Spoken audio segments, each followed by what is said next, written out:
Assalamualaikum warahmatullahi wabarakatuh.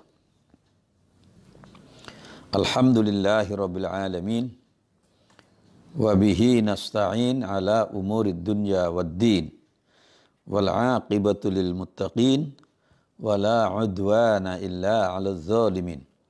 Ashhadu an la ilaha illallah wahdahu la syarika lah.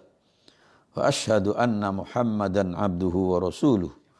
Allahumma salli wa sallim ala hadzal nabiyil amin sayyidina wa maulana Muhammadin wa ala alihi wa ashabihi wat tabi'in wa man tabi'ahum bi ihsanin ila yaumiddin. Amma ba'd.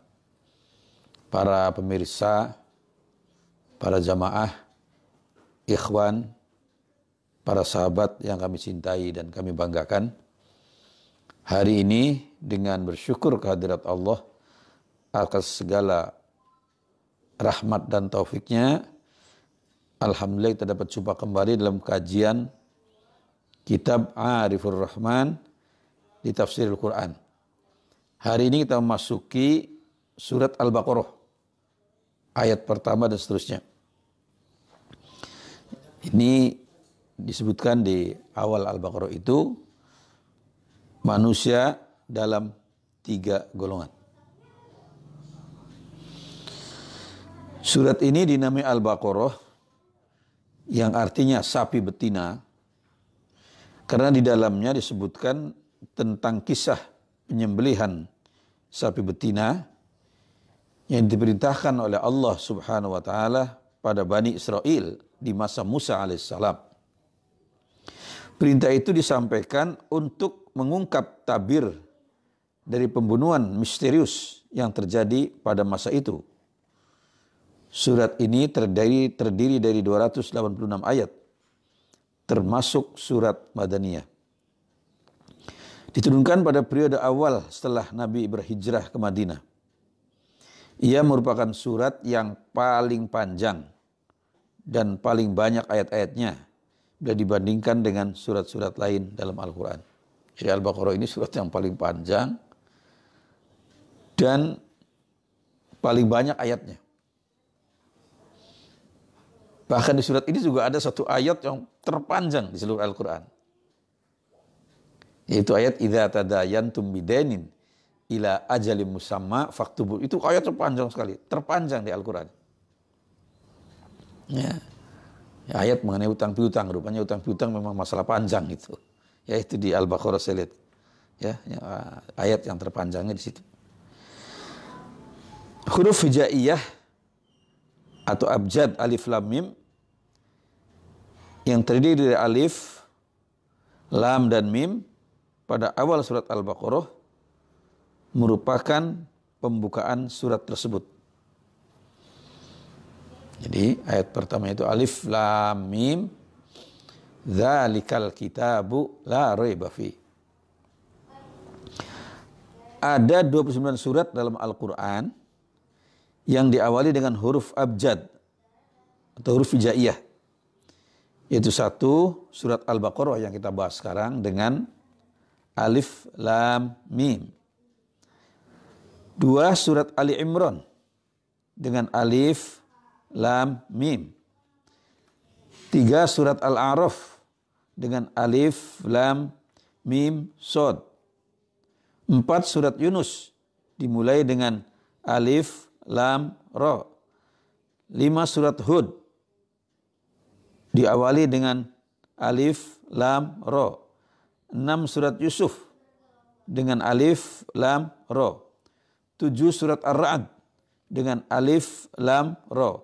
8 surat Ibrahim dengan alif lam ra. 9 surat Al-Hijr dengan alif lam ra. 10 surat Maryam dengan kaf ha ya ain sod. 11 surat Toha dengan Toha. Nah, kemudian selanjutnya adalah surat Asy-Syu'ara. Ya. 12 dengan To Sim Mim. 13 surat An-Naml dengan To Sin. 14 surat Al-Qasas dengan To Sin Mim. 15 surat Al-Ankabut dengan alif lam mim. 16 surat Ar-Rum dengan alif lam mim. 17 surat Luqman dengan alif lam mim. 18 surat As-Sajdah dengan alif lam mim. 19 surat Yasin dengan Yasin. 20 surat Shad dengan Shad. 21 surat Ghafir dengan Hamim. 22 surat Fussilat dengan Hamim.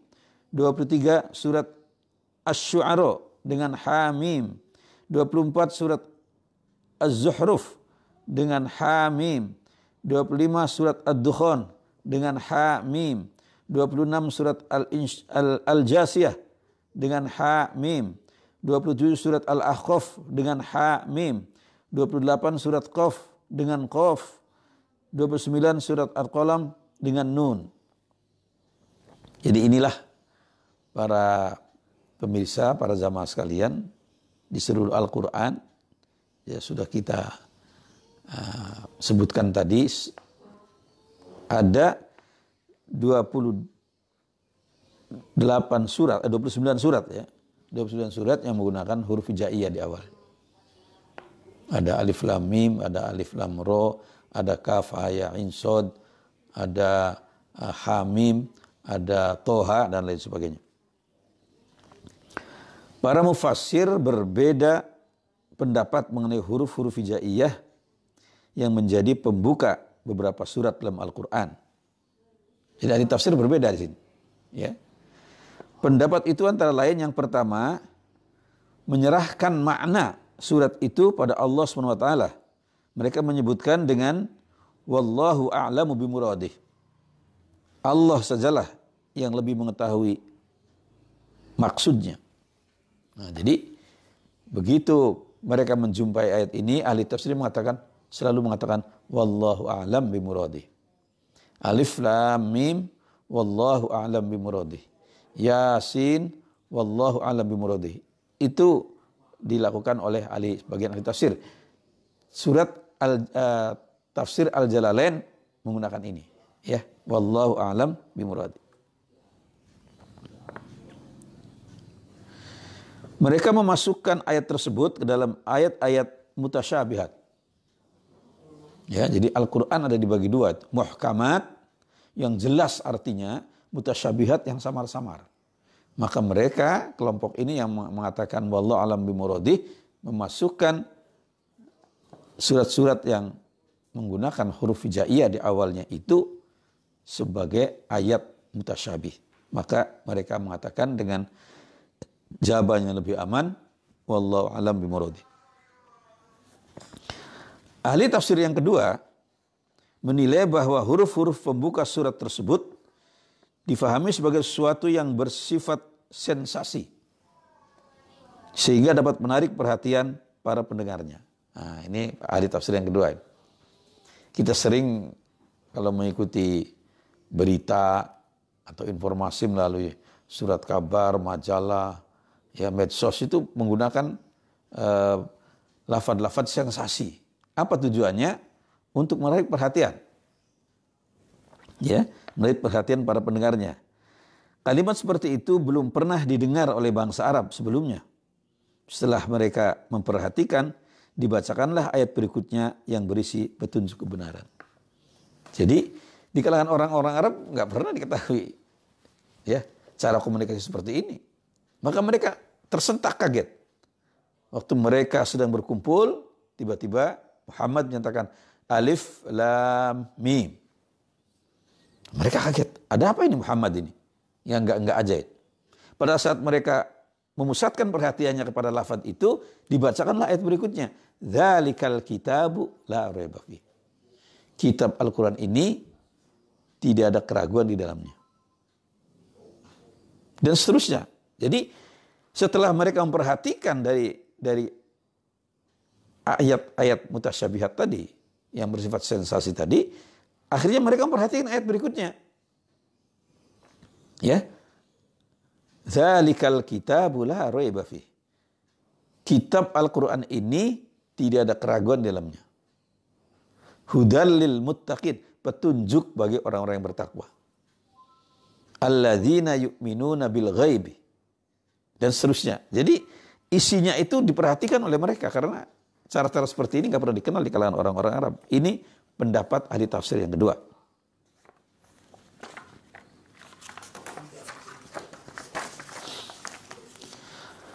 Ahli tafsir yang ketiga memahami bahwa huruf-huruf tersebut merupakan tantangan pada bangsa Arab waktu itu yang tidak percaya pada Al-Quran. Jadi sebagai tantangan. Banyak orang Arab menuduh Quran ini karangan Muhammad ini. Dibuat-buat oleh Muhammad. Maka mereka ditantang dengan ayat itu. Ya? Ya. Orang Arab diberikan tantangan. Kalau kamu sekalian menuduh bahwa Al-Quran itu buatan Muhammad, ketahuilah, ia terdiri dari huruf-huruf yang kamu kenal. Ya, yang orang Arab kenal sendiri. Ada huruf alif, lam, mim, kaf, ha, ya, ain, sod. Ada huruf yasin. Ya, huruf-huruf yang mereka kenal. Huruf-huruf Arab yang kamu ketahui. Seperti alif, lam, mim, dan sebagainya. Kalau memang kamu bisa membuat Al-Quran, cobalah kamu membuatnya. Tantangannya begitu kira-kira. Wahai orang-orang Arab Quraisy yang tidak percaya bahwa Al-Quran wahyu Allah atau menuduh Quran adalah buatan Muhammad, coba kalau begitu. Kamu kan orang yang membaca, menulis, punya pendidikan. Kamu mengenal huruf-huruf yang disusun dalam Al-Quran dari alif, lam, mim, kaf, ha, ya, ain, sod, dan sebagainya. Kalau kamu menuduh itu buatan Quran buatan Muhammad, coba kamu buat. Ternyata mereka tidak mampu membuatnya. Kesimpulannya, ya, Al-Quran tidak mungkin buatan atau karangan Muhammad, tetapi merupakan wahyu dari Allah Subhanahu wa Ta'ala. Quran itu menyampaikan secara bertahap itu, tantangan itu. Ya.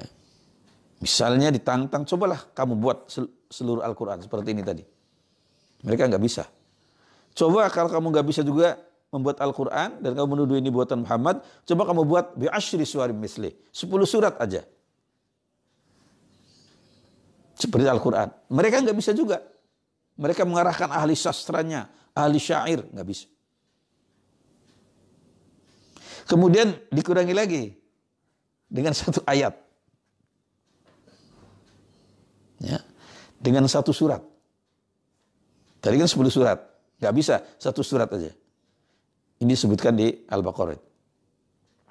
Wa in kuntum fi raibim mimma nazzalna ala abdina fa'tu bi suratim mim mithli. Jika kamu dalam keraguan tentang Al-Quran yang kami turunkan pada hamba kami Muhammad, maka buatlah satu surat saja semisal Al-Quran. Satu surat diminta.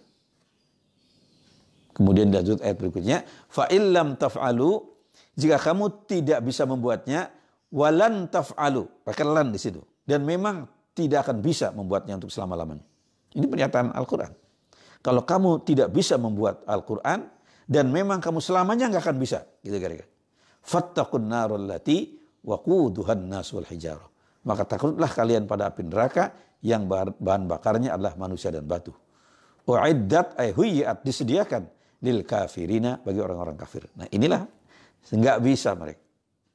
Nah, jadi ini menunjukkan secara pasti bahwa Quran itu adalah wahyu dari Allah. Nah, kalau wahyu Al-Quran dari Muhammad, mesti orang Arab lebih pinter. Karena mereka kan punya pendidikan sekolah, syair, penyair ya. Jadi ini jelas Al-Quran adalah wahyu dari Allah SWT. Maka kesimpulannya Al-Quran buatan Muhammad, tapi merupakan wahyu dari Allah SWT.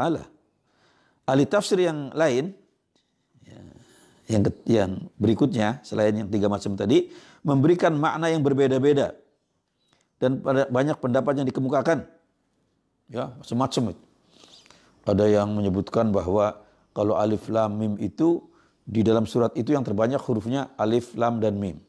Kalau alif lam ro itu yang menyatakan terbanyak huruf ada di dalam surat itu alif lam dan ro. Itu pandangan macam-macam para ahli. Ya kita nggak angkat itu, maka namun demikian kiranya 3 pendapat di atas cukup representatif atau mewakili berbagai pendapat ahli tafsir. Ya, jadi inilah yang kita angkat 3 yang bisa dipertanggungjawabkan, ya. Yang lain itu ya masih perlu kajian-kajian lebih mendalam. Selanjutnya, tafsir kajian kita ini, Arifur Rahman di tafsir Al-Quran ini yang kita kembangkan adalah pandangan yang pertama, yaitu menggunakan wallahu a'lam bimuradihi. Seperti yang tercantum juga dicantumkan oleh tafsir Jalalain. Ya, jadi kita mengikuti itu. Ya, hanya Allah sajalah yang lebih mengetahui maksudnya. Nah, kemudian awal Al-Baqarah ini menjelaskan tentang kriteria manusia takwa. Ya, kriteria manusia takwa pada Allah SWT dijelaskan dalam awal surat Al-Baqarah sebagai berikut. Alif Lam Mim wallahu a'lam bimuradih dzalikal kitabu la raiba fihi hudal lil muttaqin. Kitab Al-Quran ini la raiba ay la syakka, tidak ada keraguan fihi di dalamnya, hudan sebagai petunjuk lil muttaqina bagi orang-orang yang bertakwa.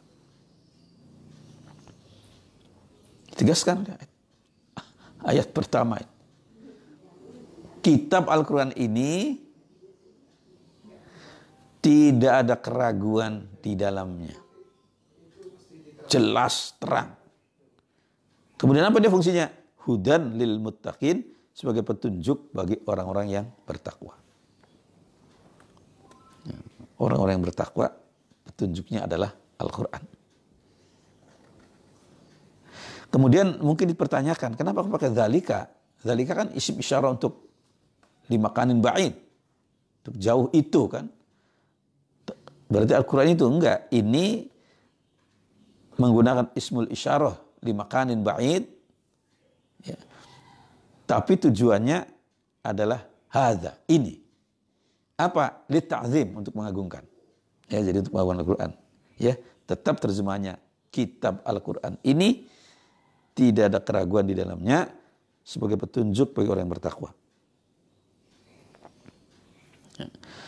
Maksudnya kitab ini yaitu Al-Quran yang diwahyukan pada Nabi Muhammad SAW, tidak ada keraguan atau kebimbangan di dalamnya. Tidak ada kebimbangan, keraguan, tidak ada.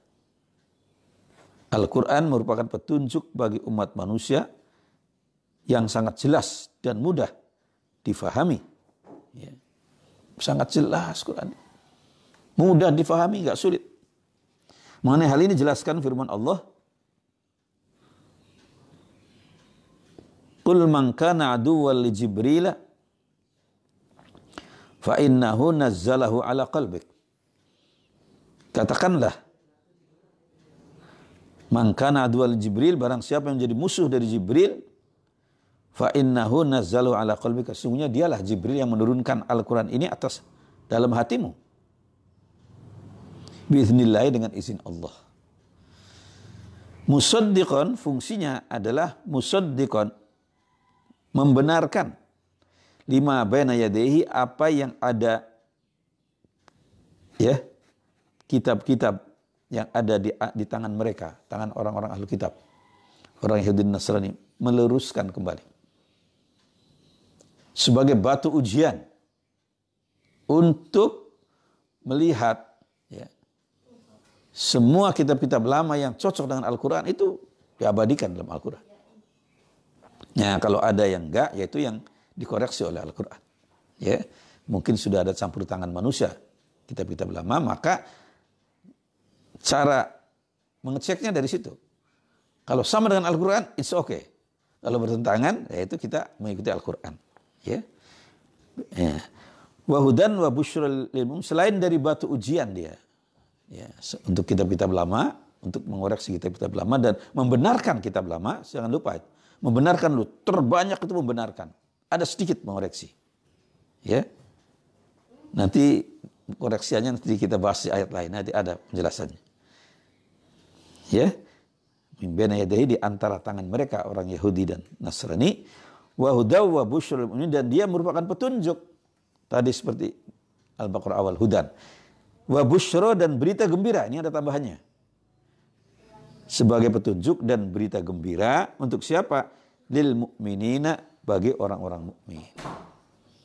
Ini disebutkan dalam Al-Baqarah surat 2 ayat 97.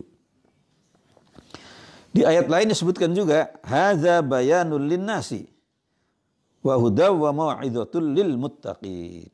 Ini Al-Qur'an adalah bayanun linnas.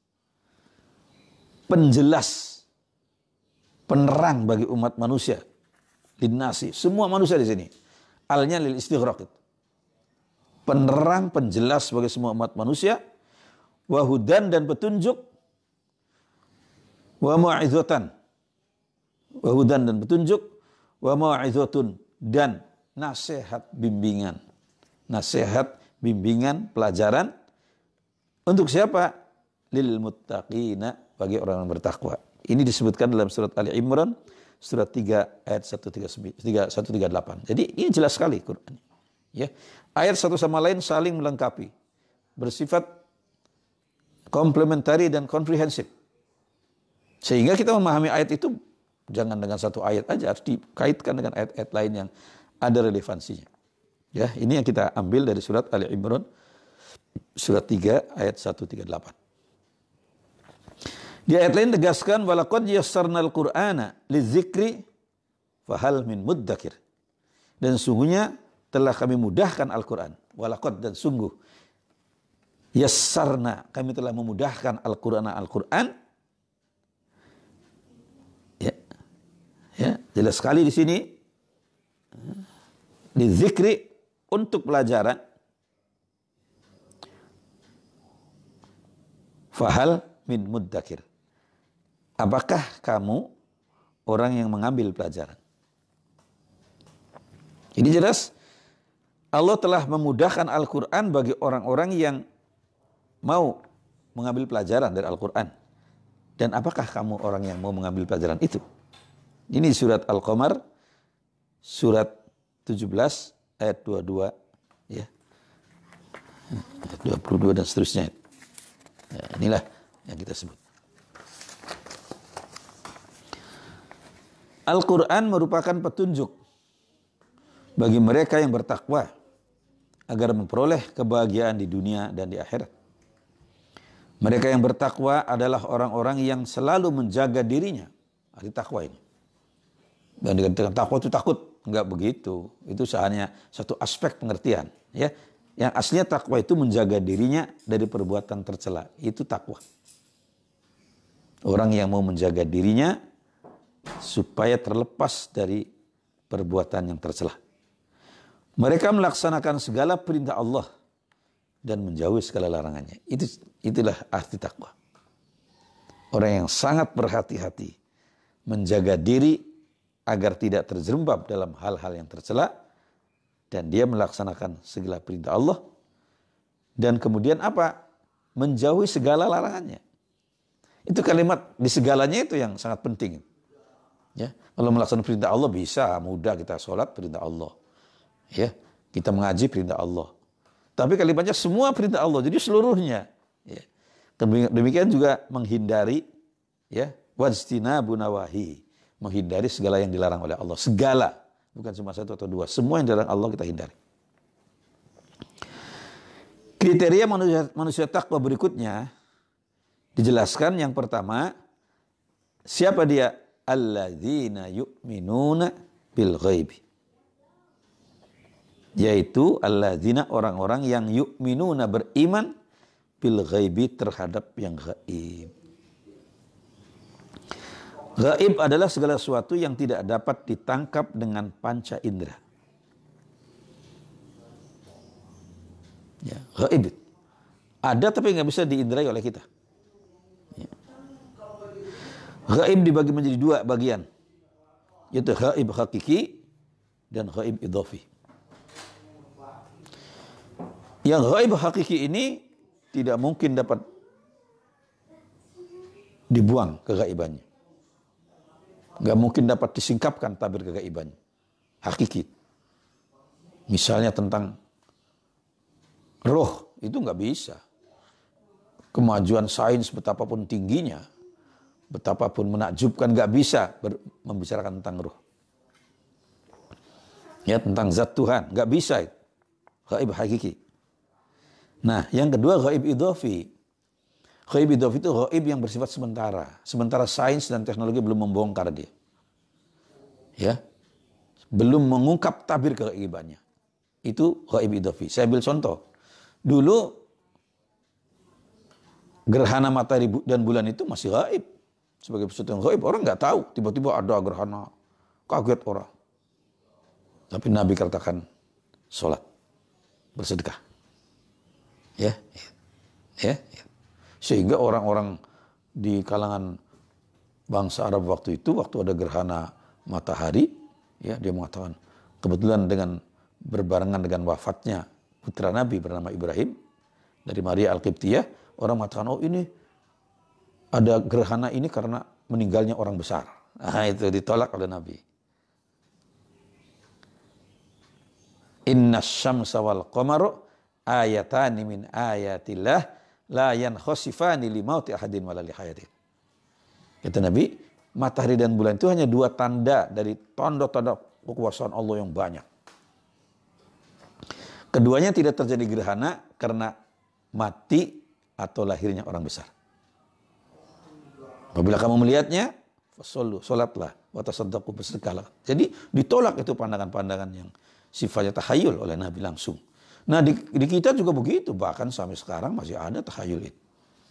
Di kampung-kampung kita masih banyak orang kalau ada gerhana, ya, setiap orang yang hamil harus masuk kolong dipan. Kebetulan kalau kolong dipannya tinggi masih mending, kalau kolong dipannya pendek gimana itu? Ya, itu masih ada di kita itu tahayul begitu, ditolak oleh Nabi, ya, 14 abad lebih yang lalu. Gak boleh, itu hanya tanda-tanda kuasa Allah, kata Nabi. Ya, jadi semacam sunnatullah. Ya. Nah ini ya yang kita sebut dengan gaib itu. Banyak yang lain nanti. Nah setelah sekarang dia nggak gaib lagi itu. Gerhana matahari bisa diketahui 10 tahun yang akan datang sudah bisa dihitung. 10 tahun setelah bulan ini, jam ini, lamanya sekian menit, ya, sekian jam, sekian menit, sekian detik, udah bisa diuraikan. 10 tahun yang akan datang sudah bisa sekarang lihat oleh astronomi, dengan ilmu astronomi, ya. Bahkan lebih jauh dari itu bisa diketahui. Jadi gaibnya sementara idhofi itu. Sebelum diungkap tabirnya oleh sains dan teknologi, begitu diungkap sains dan teknologi, enggak gaib lagi. Tapi gaib hakiki enggak bisa.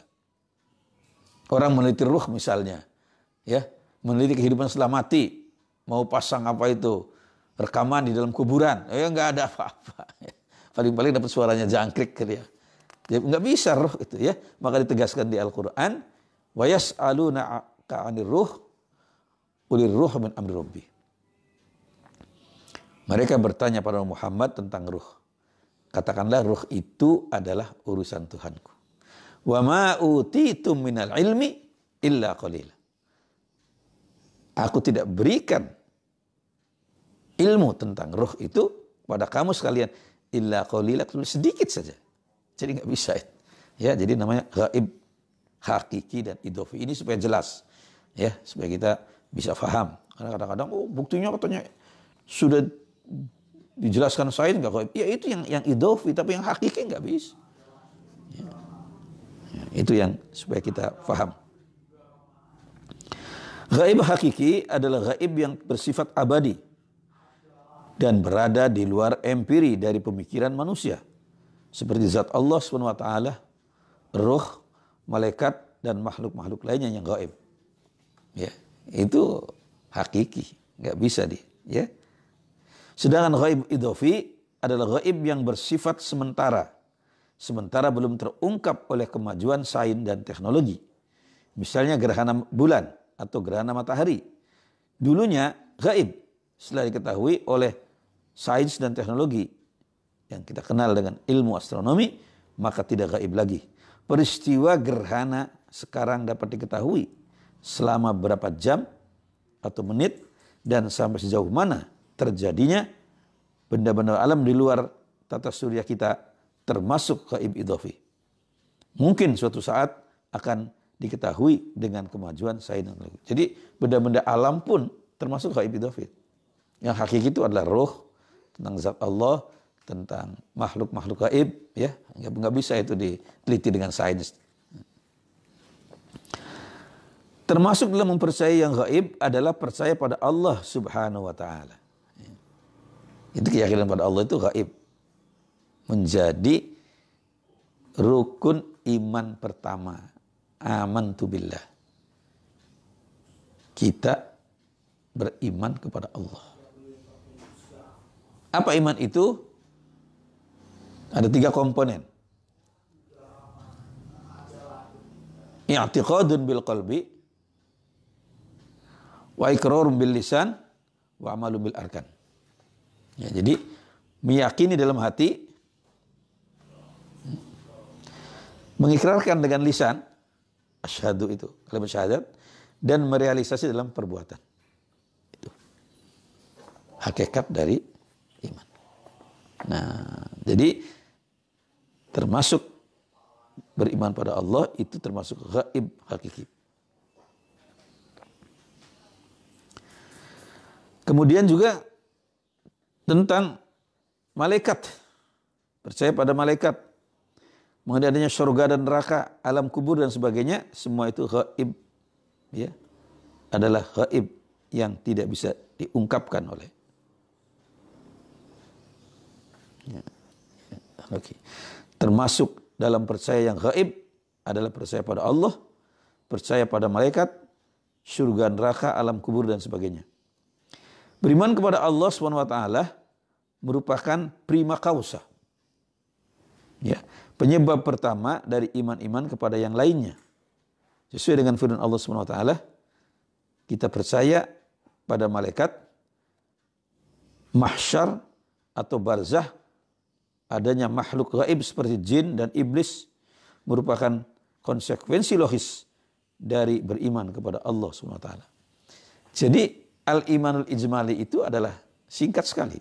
Iman secara global. Amantu billah wa bima qala Allah.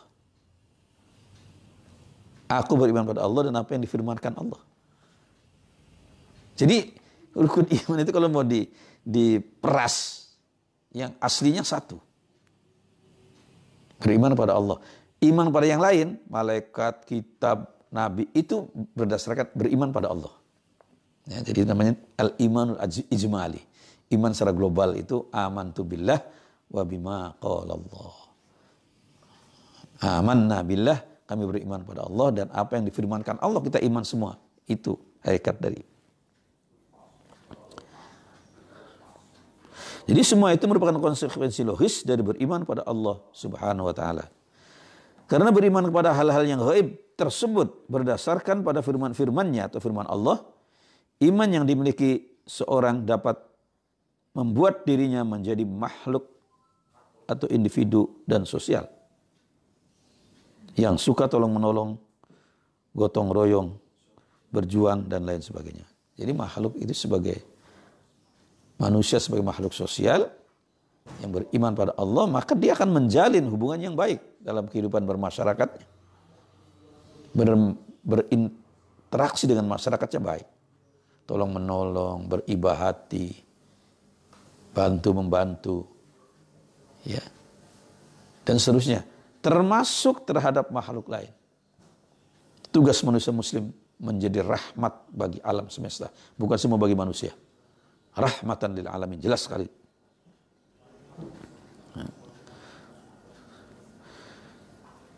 Ditegaskan di salah satu ayat di surat Al-Hujurat, innamal mu'minuna alladzina amanu billah. Sesungguhnya orang-orang mukmin itu, orang yang beriman itu adalah alladzina amanu billah. Itu orang-orang yang beriman kepada Allah wa rasulihi dan rasulnya, summa lam yartabu. Kemudian mereka tidak ragu-ragu. Ini disebutkan la raiba fih tadi. Ya, summa lam yartabu, mereka beriman pada Allah dan beriman pada rasulnya, kemudian mereka tidak ragu-ragu. Kemudian apa lagi wujudnya iman itu? Wajahadu bi amwalihim. dan mereka berjihad, berjuang dengan harta yang dimilikinya, wa anfusihim dan jiwa mereka. Di mana jihadnya? Fi sabilillahi, di jalan Allah, untuk menegakkan kalimah-kalimah Allah. Man qatala liyakuna kalimatullahi al-ulya fahuwa fi sabilillah.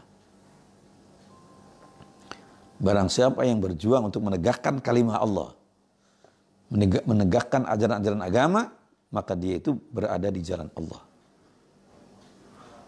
Ulaika humus shadiqun. Mereka itulah orang-orang yang benar. Di Al-Hujurat 49 ayat 15. Nah, jadi beriman pada Allah, beriman pada Rasul, dan tidak ada keraguan dengan imannya itu. Yakin betul. Yang al-yaqin la yuzalu bisyak. Yakin itu nggak bisa dipengaruhi oleh keraguan. Namanya yakin. Apa?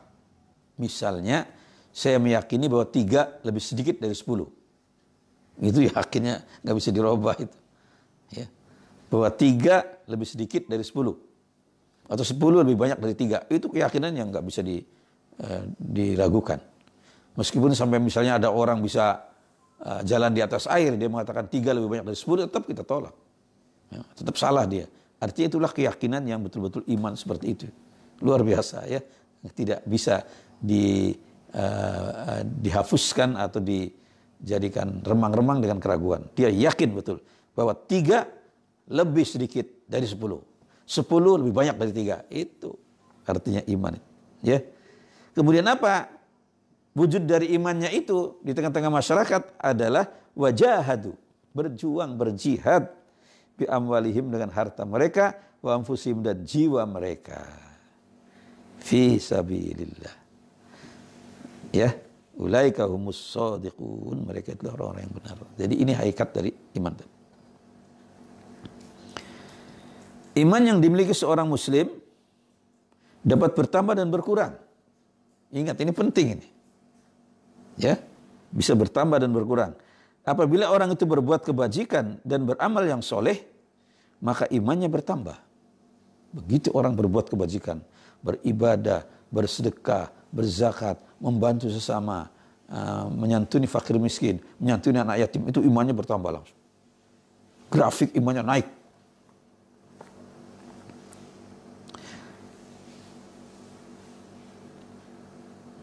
Sebaliknya apabila ia berbuat dosa dan kejahatan, imannya berkurang. Berkurang imannya. Orang pulang dari masjid subuh, naik itu imannya itu, sholat subuh di masjid. Tiba-tiba di jalan melihat banyak orang-orang perempuan berolahraga yang pakaiannya minim, lalu orang itu mulai melihat aurat orang lain, turun imannya lagi, turun lagi itu. Ya, nah itu. Setiap perbuatan maksiat dapat menurunkan iman seorang. Bahkan bisa terus berkurang sampai ke titik nadir. Sampai ke titik 0. 0 besar iman. Ya. Para pemirsa, para jamaah, ikhwan, para sahabat, perhatikan hadis Nabi yang ini. La yazni zani hina yazni wa huwa mu'minun. Tidaklah sekali-kali seorang yang berzina pada saat dia zina itu dalam keadaan beriman. Gak mungkin. Pada saat dia berzina, imannya sedang nadir. Sedang 0, kosong. Kalau ada imannya sebesar biji sawi saja, sebesar atom imannya, nggak akan dia berzina. Ini hadis Nabi. Wala yasriqu as-sariqu hina yasriqu wa huwa mu'min. Tidak sekali-kali orang itu berzina, mencuri, kecuali pada saat dia mencuri itu imannya sedang 0, sedang 0. Kalau masih ada imannya sekecil apapun, nggak akan dia mencuri. Wala yashribu khamra wala yashrabul khamra, ya. Hina yashrabuha wa huwa mu'minun. Dan tidak sekali-kali orang meminum minuman keras, kecuali pada saat dia minum minuman keras itu, imannya sedang lepas, sedang nol. Ya, jadi ini jelas hadis dari Rasulullah Sallallahu Alaihi Wasallam. Nah, ini yang perlu kita kembangkan lebih jauh, ikhwan akhwat sekalian. Ya, jadi tidak mungkin seorang itu berbuat zina kecuali pada saat dia zina itu imannya sedang kosong. Kalau ada imannya nggak mungkin. Demikian juga mencuri atau meminum minuman keras. Hadis sahih riwayat Imam Muslim tadi.